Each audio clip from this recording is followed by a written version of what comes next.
Hello friends and welcome back to my channel Bengali family in UAE, जहां मैं बात करती हूं यूएई और ट्रैवल से रिलेटेड छोटी बड़ी खबरों की।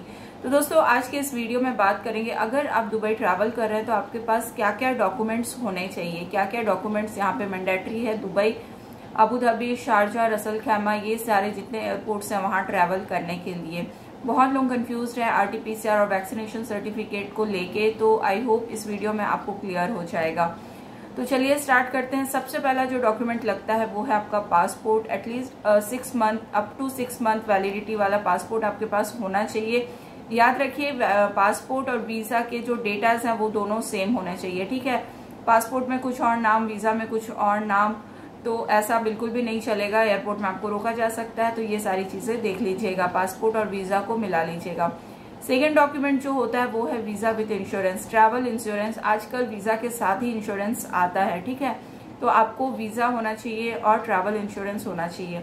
अब वीजा के क्षेत्र में बहुत लोग पूछते हैं कि हम जिस दिन एंट्री करते हैं उस दिन से हमारा वैलिडिटी आता है, शुरू होता है, या जिस दिन हमको वीजा मिलता है। तो मैं बता दूं, जिस दिन आप एंट्री करेंगे उस दिन से आपका नंबर ऑफ डेज काउंट होने लगेगा।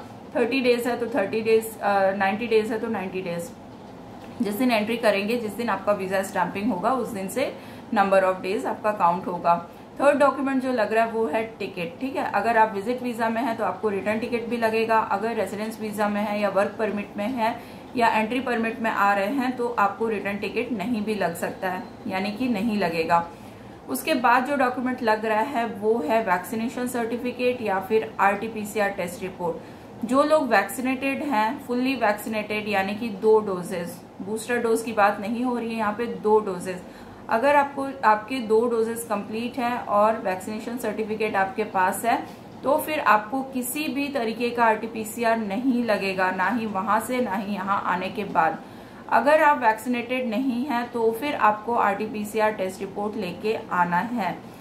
अच्छा, यहाँ पे बच्चों लोगों के लिए बहुत लोग कंफ्यूज होते हैं, बच्चों का क्या सीन है। तो जब आप दुबई आ रहे हैं तो 12 साल से नीचे का बच्चा अगर आपका है तो उसके लिए ना वैक्सीनेशन सर्टिफिकेट लगेगा ना आरटीपीसीआर का टेस्ट रिपोर्ट लगेगा।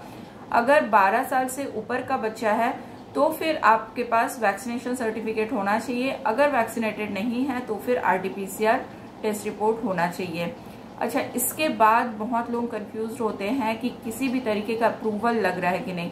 तो अभी अगर आप Dubai, Sharjah, Abu Dhabi, Ras al Khaimah कहीं भी आइए, आपको किसी भी तरीके का अप्रूवल लेना नहीं हो रहा है, ठीक है। किसी भी अप्रूवल की जरूरत नहीं है। अब बहुत लोग कंफ्यूज हो रहे हैं। मेरे से कल इंस्टाग्राम में लगभग 5-6 लोगों ने क्वेश्चन किया पीसीसी, यानी कि पुलिस क्लियरेंस सर्टिफिकेट, जो कि गल्फ रीजन के लिए कई जगहों में, कई कंट्रीज में कंपलसरी है। तो क्या दुबई आने के लिए हमको पीसीसी लगेगा?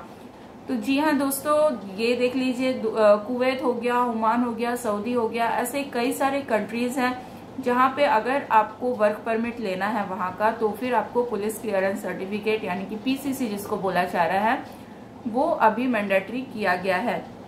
लेकिन दुबई की जो कंपनीज हैं या दुबई की जो गवर्नमेंट है जो वीजा लगाती है, अभी तक ऐसा कोई रूल दुबई या यूएई के लिए नहीं आया है। तो अगर आप दुबई आना चाहते हैं तो पुलिस क्लियरेंस सर्टिफिकेट की कोई भी जरूरत नहीं है। स्पेशली अगर कंपनी आपसे बोलती है, जब आप एंट्री परमिट में आते हैं, तो अगर आपको कंपनी बोलती है कि आपको पीसीसी लेके आना है तब हम लोग वीजा लगाएंगे, तो वो अलग बात है। लेकिन रूल में नहीं है कि आपको पीसीसी देना ही है तभी आपका वर्क परमिट या वर्क वीजा यहाँ का निकलेगा।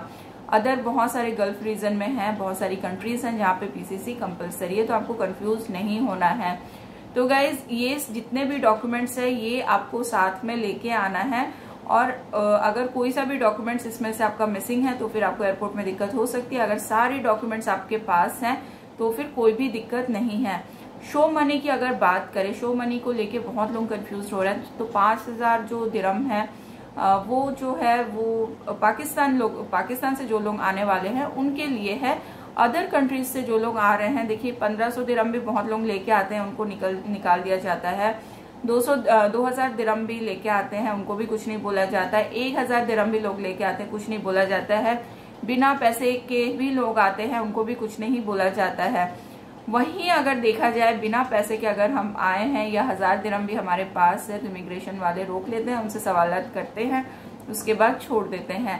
तो ये सब कुछ डिपेंड करता है उस इमिग्रेशन ऑफिसर के ऊपर जो आपका इमिग्रेशन कर रहा है, ठीक है। इसलिए एसच रूल जो है, रूल की अगर बात करें तो 2000 दिरहम है अदर कंट्रीज के लिए, 2000 दिरहम आपके पास होना चाहिए। और अगर वहाँ क्या होता है, एयरपोर्ट में क्या होता है, तो मैंने बता दिया है, वो लक के ऊपर है, इमिग्रेशन ऑफिसर के ऊपर है। तो गाइज आई होप ये वीडियो आपको क्लियर हो गई होगी इस वीडियो में, और कुछ मुझसे स्किप हो गया हो और कुछ पूछना हो तो कमेंट बॉक्स में बता दीजिए, मैं वहाँ रिप्लाई कर दूंगी। मिलते हैं नेक्स्ट वीडियो में एक नई अपडेट के साथ, तब तक के लिए good bye and take care.